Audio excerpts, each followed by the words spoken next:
X services league അനുമോദന സദസ്സ് സംഘടിപ്പിച്ചു.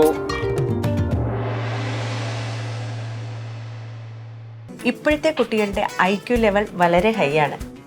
അത് നിലനിർത്തണമെങ്കിൽ പ്രോട്ടീനും കാൽസ്യവും അടങ്ങിയ ശുദ്ധമായ പശുവിൻ പാൽ ദിവസവും കൊടുക്കും. നിങ്ങൾ കഴിക്കണം. ജനതയുടെ പാലും നെയ്യും ഭക്ഷണത്തിന്റെ ഭാഗമാക്കണം. Kerala state ex services league Pilicode ശാഖ SSLC+2 ഗ്രാജുവേഷൻ മേഖലകളിൽ ഉന്നത വിജയം നേടിയ കുട്ടികളെ അനുമോദിച്ചു. ചടങ്ങ് MK വിജയകുമാർ ഉദ്ഘാടനം ചെയ്ത് ഉപഹാര സമർപ്പണവും നടത്തി. നിങ്ങൾ ഒരുപാട് ഇനിയും പരിശ്രമിക്കേണ്ടിയിരിക്കുന്നു എന്നാണ്. അത് പറയുമ്പോൾ ഇതുവരെയുള്ളത് അനുമോദിക്കാതിരിക്കുന്നതല്ല. നിങ്ങൾ A+ നേടിയത് തികഞ്ഞ അച്ചടക്കത്തോടെയും ചിട്ടയോടെയുമുള്ള പഠനം കൊണ്ട് തന്നെയായിരിക്കാം. ഇനിയുള്ള ഒരു ലോകത്തിൽ നിങ്ങൾ വല്ലാതെ മത്സരമാണ് നിങ്ങളെ കാത്തിരിക്കുന്നത് എന്ന് പറയുമ്പോൾ വേവലാതിപ്പെട്ടിട്ട് കാര്യമില്ല. എനിക്ക് തോന്നുന്നത് പഠനം നമുക്ക് ഒരു സ്വപ്നം, സർക്കാർ ജോലിയായിരുന്നു ഒരു കാലത്ത്. ഇപ്പോഴും ഏകദേശം അതാണെങ്കിൽ കുറച്ച് കുട്ടികൾ അതിൽ നിന്ന് മാറിപ്പോയി.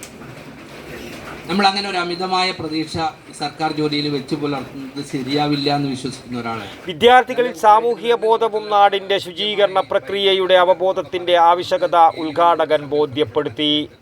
പിലിക്കോട് ശാഖാ സെക്രട്ടറി ഗിരീശൻ KTV സ്വാഗതവും പ്രസിഡന്റ് കൃഷ്ണൻ നായർ PV അധ്യക്ഷതയും വഹിച്ച ചടങ്ങിൽ KSESL ജില്ലാ വൈസ് പ്രസിഡന്റ് മോഹനൻ നായർ, ശാഖാ രക്ഷാധികാരി വിജയൻ, വനിതാ വിംഗ് പ്രസിഡന്റ് ദേവിക്കുട്ടി ടീച്ചർ എന്നിവർ സംസാരിച്ചു.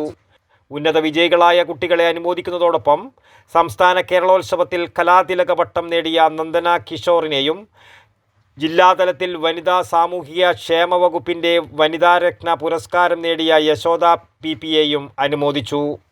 ചടങ്ങിൽ പങ്കെടുത്ത അംഗങ്ങളിൽ നിന്ന് നറുക്കെടുപ്പിലൂടെ വിജയിയായ VM കിഷോർ കുമാറിന് പ്രശാന്ത് കുമാർ TK സ്പോൺസർ ചെയ്ത സമ്മാനമായ വെളിച്ചെണ്ണയും തേങ്ങയും വേദിയിൽ വെച്ച് സമ്മാനിച്ചു.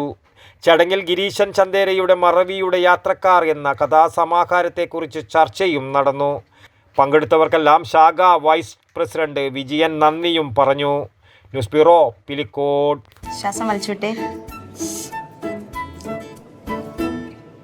എത്ര വയസ്സ് വരെ പാൽ കൊടുത്തു? 1 വയസ്സ് വരെ.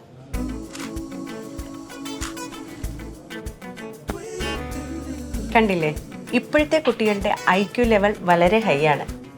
അത് നിലനിർത്തണമെങ്കിൽ പ്രോട്ടീനും കാൽസ്യവും അടങ്ങിയ ശുദ്ധമായ പശുവിൻ പാൽ ദിവസവും കൊടുക്കും.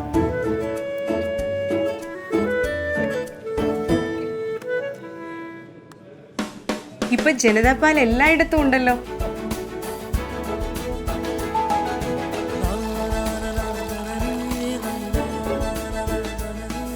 നിങ്ങൾ കഴിക്കണം.